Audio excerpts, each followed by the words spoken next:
Good morning, everybody. I'm so happy to be here this morning to see all of your beautiful faces, and it's an honor to speak here today. Thank you, Reverend Anna, for asking me. And for those of you that don't know me, I think you got the hint that I'm just graduated from ministerial school. Yay! And I'm not technically a minister until panels in October, but we're just knowing that that's going to go just filled with love and wonderful things and all good things, yes. And it is such a relief. I still feel like I should be doing an assignment of some kind or a practicum or whatever. I feel like I've been riding a bike for 4 years and like, what just happened? I've stopped, so I always like to start my talks with a question. So my question to you today is, have you ever been racked by low self-worth or low self-esteem? Yeah, okay, I'm not alone. This is good. So as you guys know, race consciousness, the world around us, tells us that we're supposed to get our validation from outside, that the car we drive, the job, the career that we have, the person that we're with, the amount of money, etc., like that is how we feel good about ourselves. And how empty is that? I know for me that every time I have looked for that outside validation, it's very short-lived. I may reach for something and it could take months or years, and then it happens, and then 2 days later I'm like, oh, what's the next thing? What is it that I can do to feel better today? So the gist of my talk today is, how can we find ways to come back to ourselves and get that filled up feeling from within, to find that way of and that's all a science of mind, right? How do we block out the mesmeric idea that we're supposed to be in this outside reaching stance in order to feel good? Because I know that has not worked at all. And I love to think of the thing that trumps everything, or actually know the thing that trumps everything is my oneness with God. That is the thing that, when I remember that, it doesn't matter how I grew up, it doesn't matter what my insecurities are, it doesn't matter, because I know I'm one with God. But, right, that is a lifelong process. There was a class I had in school, quantum physics. I know Reverend Anna took it with Dr. Goswami.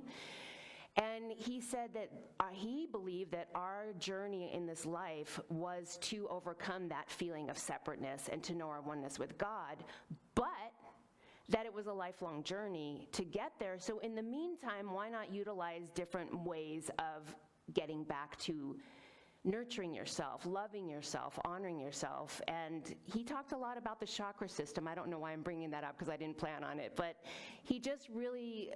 He believes that you can align yourself in this life, in this human experience, and reach for that spiritual oneness at the same time. So not to ignore all that's going on, right here and right now. So I just think it's really crucial that we find ways to love and nurture ourselves. And so today I'm going to share some of my favorite tools. One thing I didn't mention is that I'm the founder of the Self-Love Academy, and so clearly this is something I feel very strongly about. And I think that with these tools today, hence the mirrors, so don't be scared, it's coming up. So just prepare yourself emotionally. Just know that this is important to me, and that's why I share it with you, and that I have done all the things that I'm talking to you about, and I've shared with the people I work with. These are the things that help to get to center and to stop looking outside of ourselves. And so that's what the Self-Love Academy is as well.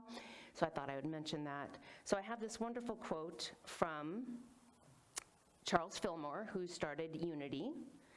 He says, "Let the God within you express itself through you in the world without."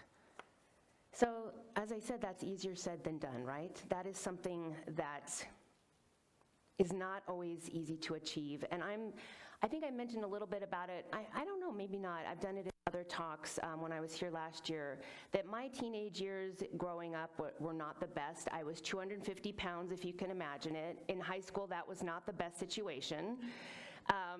And I couldn't look people in the eye. I came up with a mindset, somehow I crystallized the idea that on the ladder of worth in the world, I was down here and then everybody was up here. So if I saw a group of my peers coming towards me on the street, I would cross the street to avoid them. I had a lot of problems with my self-worth. And so thank God, my mother, I was raised Catholic, but we kind of moved away from that at a certain point, and every time life would get kind of dark, we would go to a CSL at the time, science of mind, religious science, excuse me. My brain thinks of it as science of mind. And we would go and fill up, and then life would get better, and then we'd leave. And then later on in my life, as I got older, that would be my pattern. And I would decide to show up, and things would get better, and then I would leave. And then I realized, well, things had gotten so bad that maybe I should stick around, and perhaps I should take a class. Maybe a class, because coming just on Sundays, it was so fleeting for me. I'd walk out the door, and 2 hours later, I'd forget all the wonderful things that were told to me. And so in that path of taking classes, I started to realize, wow, I'm really exhausted by looking for a relationship to feel good, or looking for amount of money to feel good, or looking for this next achievement to feel good. And so I just began to study, and New Thought has taught me, we are one with God, and that I, as an expression of God, I'm worthy of all these wonderful things that God is always sending me. And it is a process. I started very low on the rung, and I'm getting better and better and better. But I just always love to share with people, like, there's so many things we can do to just break that cycle. So another question, you don't have to raise your hands or anything, but so how would your life look if you showed up knowing you were one with God? How would you interact with people? How would you speak? Would you have more confidence? What would you attract into your life? Would you have that career that you always wanted? Would you go for the things that you've been afraid to do because you feel like you're not good enough? What would it look like? I know for me, when I really feel dialed into the oneness of who I am, I'm like, oh, watch me now, it's on. I'm like, okay, we're good. So I encourage all of us to really try to, even just in, even in meditation, when we did, they had a retreat the week before, for ministerial school, we had a campus retreat a week before we were to graduate, or I was to graduate. They all graduated, and I graduated. And in that, we had a really lovely experiential where we did a visualization, and our dean walked us through this beautiful visualization, and in it, God gives you a word. It gives you something to embody, and the word that came through to me was power. And that is a God quality. I forget about that God quality. I think of God as love and peace and, all wonderful things. But God is the power, all the power that there is. So if my word is power, I can bring that into a meditation and be like, I don't really know what I'm supposed to do with this power, but perhaps I can align myself more with that God quality of power and then bring that forward in how I interact throughout the day. And I love, and I think I heard it in one of the readings or in the songs, can you see the God in the other person? Can you come from that space of seeing God in that other person? Oh, you know what it came from? Ernest Holmes. I was reading The Science of Mind this morning. I just happened to randomly open a page, and he was talking about when you treat with somebody, of course this is treatment 101. Okay, most of you know this, especially the practitioners. But to see that God in them, that perfection of God in that person before you even open your mouth, because if you can't see it for them, they're certainly not going to see it for themselves. So here is an Ernest Holmes quote, not from that reading, but he says, "Love is within us. It cannot be destroyed. It cannot be ignored. To the extent that we abandon love, we will feel it has abandoned us. Denying love is our only problem, and embracing it is the only answer. Love heals, forgives, and makes whole." Love is certainly powerful. And so the love of God, I think, is what we tap into. It's what we tap into. I think as much as we can, we need to tap into it. And when we do these exercises to kind of get us back into that space of self-love, I think the more that we can reach for that higher self, the better. So that leads me to the mirror portion of this program here. If you want to get those out, I will get mine out. So I'm sure most of you have heard of Louise Hay. She was like, I wish she had been my third grandma, because I just love this woman. She wrote the seminal book, You Can Heal Your Life. And when I first read it, I had been chronically ill for a number of years. And I remember reading somewhere in the book, you do not have to be ill the rest of your life. After having a diagnosis, after actually a couple, by doctors that said, you will never get over these things that you have, ever. And I read that book and I was like, oh my gosh, really? Tell me more. And so I just gobbled up everything Louise Hay, because I wanted to hear about it. For those of you that don't know, she was actually a Science of Mind practitioner, and that book came out of a lot of her sessions with people and what she witnessed, the healings that she witnessed, and what a sharp lady, what a wonderful lady.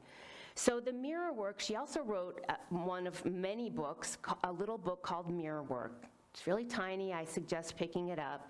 And in it, she talks about the power of doing this work, and she gives you different affirmations that you could do each day, or do one every day for a week and then move on. And it's really powerful, and it can be really uncomfortable. So, you know, I've worked with people that will put the mirror up to their face and they're like, this is not fun at all. But I always suggest to people, you know, give it a week. Give it a week of just even doing something very basic by looking into your eyes and saying, I love you. That's it. It doesn't have to be anything really outrageous. But I'm going to lead you in just a little something here. So if you'll take your mirror, I'm going to put this little bag down. If you'll take your mirror and look in your eyes, if you feel comfortable. If you don't, I am not going to be upset. You can say the affirmations. And so looking in the mirror, just look into your eyes and say, I love you. I really love you. I love you. I really love you. I love you. I really love you. And you can say and. I am proud of you and I celebrate you. I am proud of you and I celebrate you. You are loved and supported always. You are loved and supported always. Thank you guys for doing that. And these mirrors are yours to keep, so you can take them home with a little cute bag and, you know, look in this mirror or look in a mirror at home. And for those of you at home, I hope you did that exercise. I totally forgot to say that. But try to do just some basic affirmations in the mirror. And if you do pick up the book, just know that she goes into longer things, longer quotes and things for you to say. And she digs into like childhood trauma, and she goes there. But you don't have to do that. This is a baby step. So I encourage you all to take part in this if you would like. And here's a quote from Louise Hay where she says, you are a magnificent, beautiful child of God who is whole, complete, and perfect. You are a unique, gifted, loving expression of the divine. Use mirror work to remind yourself of this absolute truth. So I believe in it quite strongly. If there's discomfort, it does get better. And I've also found that if there's things that come up that do feel uncomfortable, then those are wonderful things to work on. With other methods, other ways. So the next tool I want to talk about, and I spoke about this last time I was here, was affirmations. I love affirmations. I shared about how I was a caffeine addict for a long, long, long time. Like, I tried for 10 years to get off of caffeine, and I think by the time the third doctor said to me, you really need to stop caffeine. You have to. And I was like, and I was listening to some Louise Hay at the time. She has so many free things on YouTube, and she said something about affirmations being very potent, and how she had said, or I think she had shared with one of her clients, that water was their favorite beverage as a way to start being healthier. And I was like, okay, if Louise backs this up, then I'm going to try it. What's the harm in trying it? And I love that about Ernest Holmes. He talks about it's scientific. If you apply it and it works, it's provable.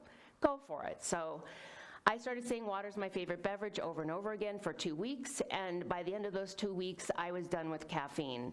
Now, of course, I did try to dabble in it again 2 months later, and I got sick right away. I got sick, and I was like, you know what? I think water's my favorite beverage. So water has been my favorite beverage. I have to admit, this past winter, I was revisiting teas again because, you need a little variety in your life, but I really do love water. So bringing affirmations into your daily life, some that I love: I allow this day to be wonderful. I allow my life to be wonderful. That is a good one when it's 3 o'clock in the morning and you've gotten up for the third time and your mind is starting to race, or you just kind of have a heaviness.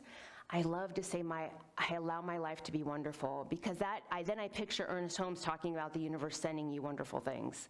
So if I am allowing it, I'm opening up to it. That is a wonderful affirmation. Another one is, I am worthy and wonderful.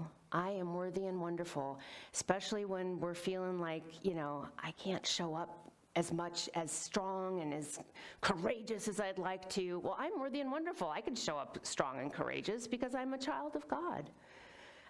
Another one is, I let this be easy. I let this be easy. And as Eric can attest, I am very fond of calling customer service. I am really good at it. I'm really good at speaking to supervisors because, and I do it in a kind and loving way, but I do believe that when you pay for something, that it should be backed by good service. And so, we can get into that mindset of, this is gonna be arduous and painful and horrible, and I'm gonna be on the phone for 5 hours. And so the mantra I will say is, I let this be easy. I let this be easy. And you can even picture a lightness around it. Every time you think about it, I have to make that phone call, I have to make that phone call. How about a lightness of, I get to make that phone call. And I have had magical things happen with customer service. And sometimes it's not that easy, but it's not I have friends that I talk to that are like, this was the most horrible experience of my life. And I don't really have that happen with customer service. Now, I can clean up my consciousness so I have less experiences with customer service. But when it shows up, I love these affirmations. And so another thing that affirmations do is, of course, it's changing your mindset. It's changing how you're thinking about things. It's changing that negative flow to positive. So, of course, you're going to bring in better experiences. You're going to bring in more harmony. You're going to stop flowing upstream so much because you're thinking in line with the truth of who you are, rather than, this is hard, life is miserable, I'm unworthy, and on and on and on. So I really, really love affirmations. And the final tool I want to talk about, and it was mentioned here, is working with a practitioner. If not a practitioner, then a minister or a prayer partner. I have 4 regular prayer partners. I used to have 5, and they've become some of my closest friends. And there's something about when a person holds you in prayer, and I used to, I treat for myself every day and for others. Every morning I do the 5-step treatment that they teach us in Science of Mind. And I believe it's super powerful, and it sets the tone for my day or for an event. But when somebody sits across from me and knows the truth for me, that trumps anything that I could ever come up with. And I've had so many miraculous changes come from that, and the people that I've worked with, they have, just my prayer partners alone, or clients that I've worked with, having that person be your witness and being a channel for the divine and putting that out into the law of mind. And I've overcome health issues. As I mentioned, I forgot to mention, I was chronically ill for 8 years. I have not been chronically ill for maybe 4 or 5 years now. And I remember walking down the street one day, thank you. I remember walking down the street one day, and I realized, wow, I'm not chronically ill anymore. I mean, I have a few issues, like irritating things I was dealing with. But I had been so sick that they were talking, if you get any worse, you're gonna have to have a heart transplant. That's how sick I was. So I say that to share with you the power of this teaching and the power of digging into the old stuff that no longer serves you. I do believe that if we don't deal with it, of course manifests in illness and sickness. So I just can't say enough about working with somebody. If you don't feel comfortable doing a prayer off the cuff, there are wonderful books. I can even suggest one or two that have pre-written, treatments in them, and you can just go through the index and pick out something. And I remember when, I don't know why I want to share this story with you, but when I was a practitioner, actually I was taking in my church in LA, so I believe there's like 6 or 7 classes you have to take to become a practitioner, to get into Prac 1 and Prac 2. In my church, he makes you do 11, and he is not messing around. And there was one class that we would break into pods, and our pod leader said, okay, I know that most of you here are going to be practitioners, so we're gonna start praying off the cuff every single time we meet. And we were like terrorized, like, this is so frightening. Oh, because before that, everything had been done, like I would look at a treatment and I would like redo the words, and then I would pray. And he made it to where he just like taking a little kid and throwing it in the deep end, plop, and you're like, oh my gosh.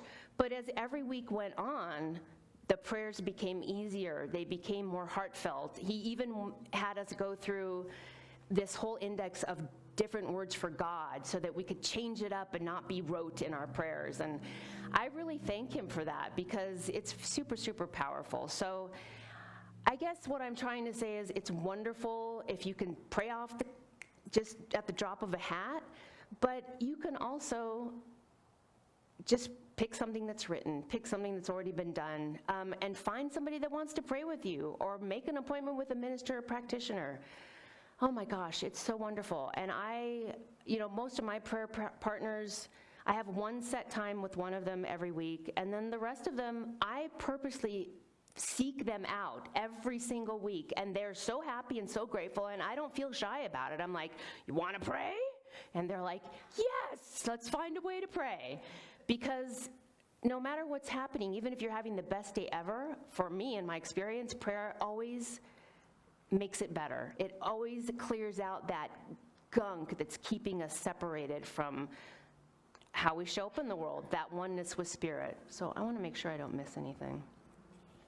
So I've only scratched the surface. There's so many things we can do to increase our self-love. There's so many things that we can do to just let go of what society is telling us is the normal way to feel good about ourselves. And you can start small.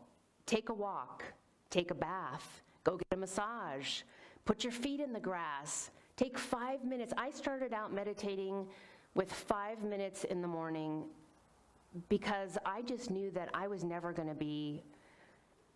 never was going to progress if I didn't get into that touchstone of meditation. So I started out really small, and I'm one of those that I meditate now twice a day, and I meditate lying down, and that, I feel like, okay, that's not the traditional way to meditate, but that's what I love. That's like at the end of a yoga practice, and you're like all just chilled out, and I can't even remember what it's called. Somebody will know. Shavasana. It's like Shavasana for me, and every once in a while I fall asleep, and it's like the most magical little 5 minutes of sleep, or 10 minutes, and then the rest is meditation, and I'm like, oh. So I do want to say about my graduation, that was, Erika and I spoke for like a whole day because we saw that storm coming, and he's really good with the weather. He's got 6 weather apps, so he was on it. We had all the cams going through the Eisenhower Tunnel and the I-70, and we had, a couple of times we discussed like, might not be able to make it to graduation. And when it became really clear that I wasn't making it to graduation, this thing that I'd gone to other people's ministerial graduations over the years and pictured myself having that stole placed on my neck and being in the robes, and here was my moment, and there was no moment.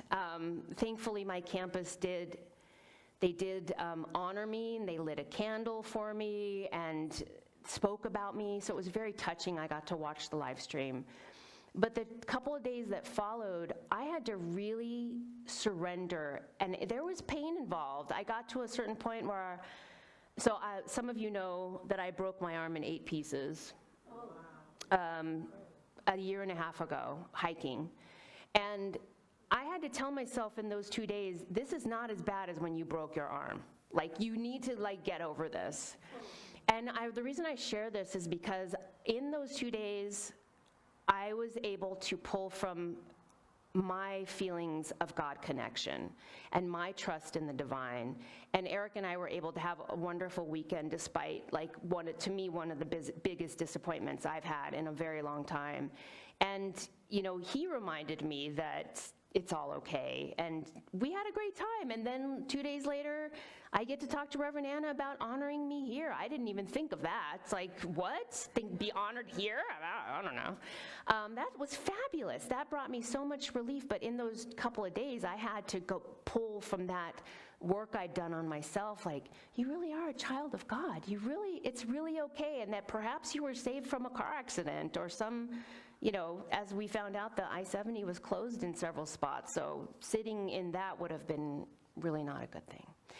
So as I close, I just want to remind everybody, and you already know this on one level or another, that you are worth it. You're worth taking the time to do some practices to feed your inner life. You're worth loving. You're worth putting yourself first, especially in situations where you've always given way too much. And you're worth, like, taking baby steps or big steps or whatever kind of steps you want to take so that you can really align more and more with the truth of who you are. I love saying the capital T truth of who you are, because as you know, you wouldn't be here if you didn't know this, we are so much more than are these human bodies that we show up in. We are so much more. So if we can do different tools each day to tap into that self-love and thus tap into our higher self, I believe, then it becomes easier to get to that spot of, I stand in the power and the truth of who and what I am, because I am an expression of the divine, and I show up only as God. Only I can show up in this particular instance. You know, God is loving every moment, and each one of us are individualized. So God's like every morning going, what is Erika going to do today? This is fantastic, because nobody else is going to express me as Erika does. And the same goes for every one of you. And something that Dr. Mark loves to say at my church in North Hollywood in LA, that God's got your photo on his fridge, and he absolutely, like, is cheering for you.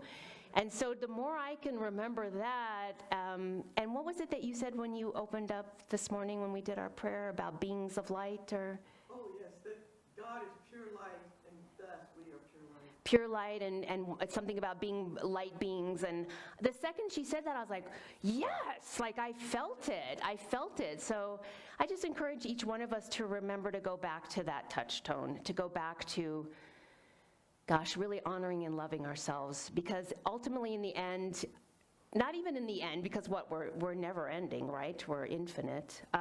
But ultimately, our most important relationships are with ourselves and God. So let's just take some time to nurture that today, shall we? Thank you. Thank you. Thank you. Thank you. Thanks. Good job. Thanks, baby.